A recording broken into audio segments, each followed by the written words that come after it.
Welcome, Andover High School students and families. Thank you for joining us again for another episode of 10 Minutes With. I am so excited to be here with one of our former students and current University of Wisconsin-Madison student, Diana Yang. Diana, why don't you tell us a little bit about yourself, your graduation year, and what you're doing at Wisconsin? Right. Okay. So obviously, I'm Diana. Hi. I graduated from Andover class of 2020, so last year. Currently, I am double majoring in computer science and economics, and also pursuing a minor in Asian American studies. Very cool. We were kind of talking before we recorded about your not so great end of the year with your end of your senior year with the pandemic and everything, but I'm glad that that you're still that we were still able to connect and still able to do this today. So thank you again for joining us. My first question, let's just maybe start at the very beginning. Walk us through your journey to Wisconsin. What was the college search process like for you? How many schools did you visit or apply to? And then what was it about Madison? So that there's a lot there. So feel free if we have to break it down, no big deal. But just walk us through your journey to where you are now. For sure.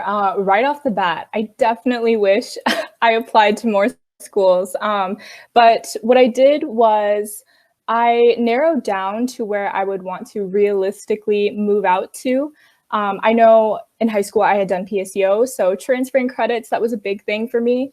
I believe I toured all around the Midwest. So like Illinois, so University of Illinois, University of Chicago, DePaul, and then obviously went to tour Madison and then U of M here in Minnesota. I ended up narrowing it further to financial offers, obviously.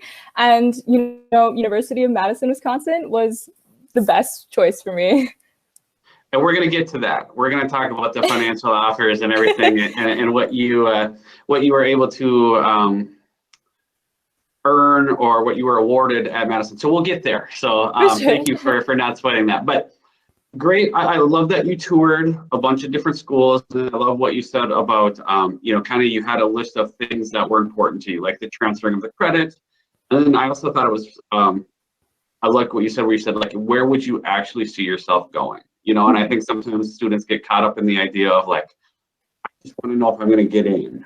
Right. Yeah. And it's important to that's not, don't waste the people's time. Right. Like if you're not going to go there, don't go there or, don't apply to there. So that's great advice. Let's switch gears here a little bit. You told me you were a first generation college student. What are some of the barriers you faced and how are you overcoming them? Right. For sure. So both of my parents never attended college. My dad was actually born in a refugee camp right after the Vietnam War. He attended school in France, and then he never graduated high school before coming to the States.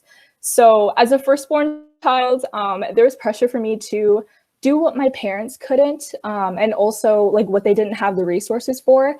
In other words, my diploma, my degree, it wasn't for me anymore. It was for my family, for the people that came before me.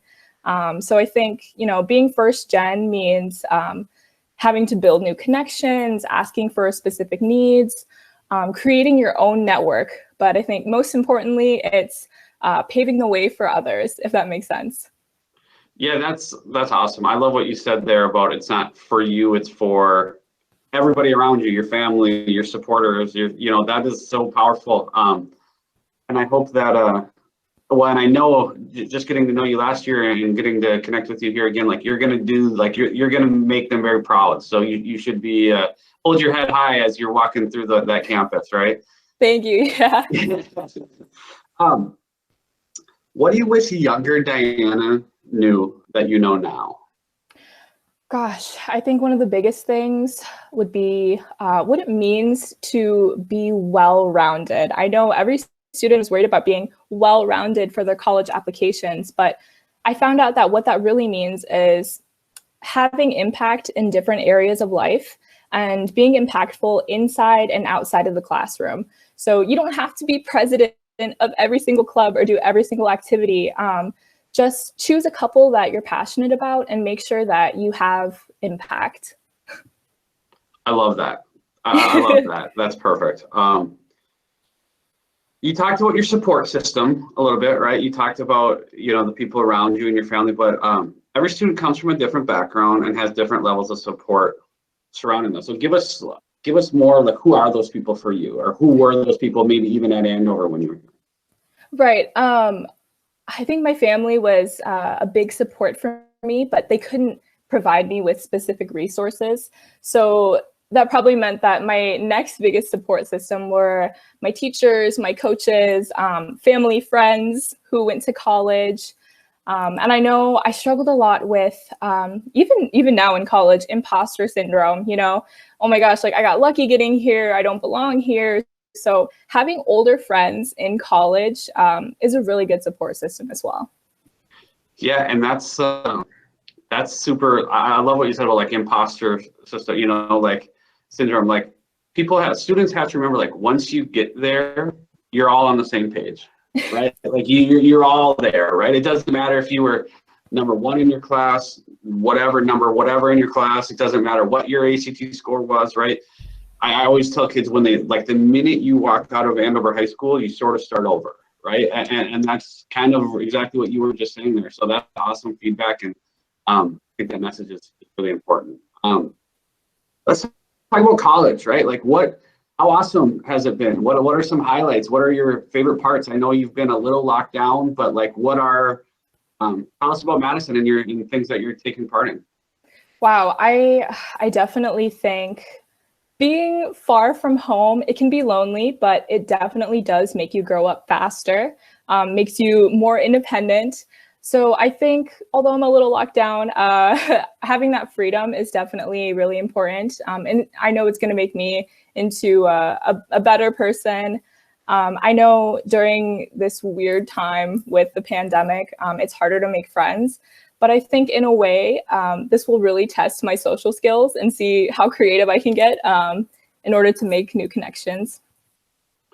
Yeah, and also I think, one of the things I like to remind students too is, like, you're doing something that no one has ever done before, right? For Like, sure. so when you graduate and you're looking for jobs and you have interviews and things like that, like, you have so many things that you're going to be able to call upon that people who are older than you have never experienced. So you're sort of like building those resources and those things that, like, are life experiences that you can use for future references. It might be not ideal, right? But, like, you are still gaining some valuable experience. So keep up your great perspective and your positive attitude that you've always had when you're going through these things. Thank you. So I know we teased this a little bit, but let's talk about your amazing scholarship. Tell us, or what can you say about it? How did you find it? What did you have to do? Like, just talk to me about what happened. Awesome. Okay, this is going to be a long one. There's a lot to put in there. So I am a Chancellor Scholar at the University of Wisconsin-Madison, which includes a 4-year full tuition scholarship as well as a book stipend. I'm also this year's class chair of the freshman cohort. So that scholarship is a part of the Merciel J. Lee Scholars Program. And there's 2 different scholarships. So you can be a Chancellor's or a Power Snap. It's a merit-based scholarship that targets underrepresented students. And it was founded by Merciel Lee. She wanted to take students from underrepresented areas who were academically talented and create a group of change makers. So I believe our motto is excellence in scholarship, leadership, and service.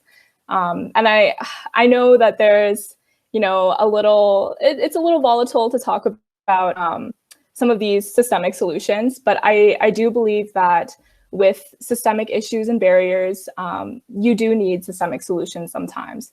I attended a Google first gen student event, and they said something that resonated with me. It was like, you can't have a world built for everyone without everyone. So there's something to think about.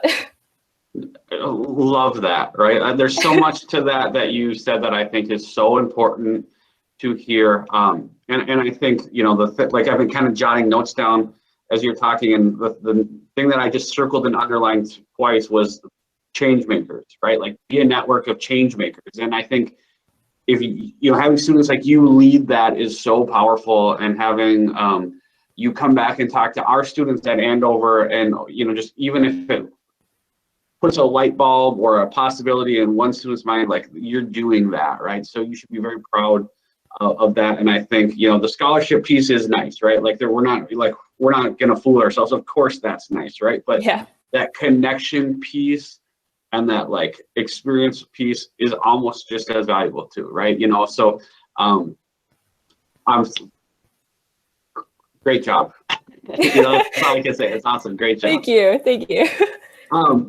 After Madison, what are your career goals? Like, what do you see yourself doing? What are you hoping to accomplish? Wow. Okay. Well, this kind of goes with what I wish younger Diana knew. I think being open to change is really good and important. But I do have a certain direction I want to go to. I want to land a job as a software developer for a company, perhaps dealing with economic risk, so I can bring that economic major in.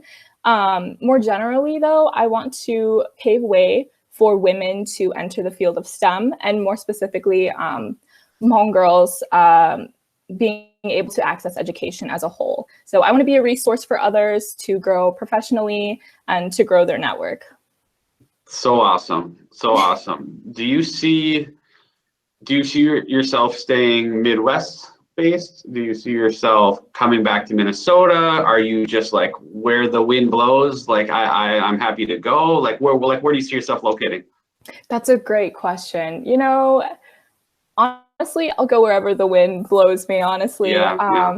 But yeah, if I come back to Minnesota, I come back to Minnesota. But if not, I think I'll make home wherever home will be. Yeah, I love that. Dana, you are someone that Andover High School or Andover High School students should strive to emulate. I think you've done some amazing things, and I think that you are just getting started. So I'm very proud of you, and I'm happy to have you be a part of this little presentation. Is there anything that we missed or anything that you would want to just share before we wrap it up? Oh my gosh, a couple things. I know for students that may be watching this, maybe you're in your junior, senior year worrying about college. I just want to say there are tons of colleges out there that can offer you adventure and freedom to explore and chase your dreams. Don't get lost in the statistics. I know there's like college rankings, and then you get worried about acceptance rates. If you want to apply, go for it. But whatever school you end up at, I think it's more about what you do with your experience there that matters most.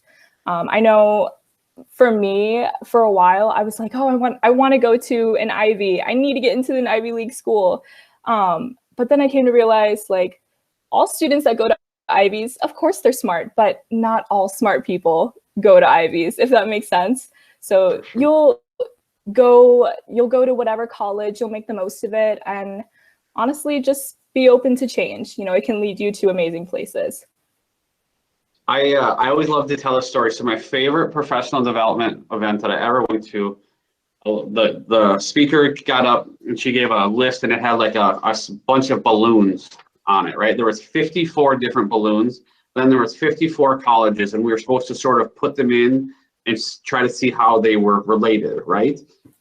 In the end, after kind of some navigating and some talking with people around us, like what it was is 54 of those colleges she found were ranked #1 in something, right? So like whatever it could be, like they were all ranked #1 in something. So what you just said is so true, right? Like those rankings and everything, you know, they're fine, right? But they don't mean anything. I'm a firm believer that college is what you bring to the experience, not what the college brings to you, right? You can have great experiences wherever you go. The college doesn't guarantee you a great experience. So it's important to keep that approach, and you nailed this. I'm so thankful that we were able to have you a part of this. Diana Yang, you are officially done with our interview. Great job. Yay! Thank you so much for having me.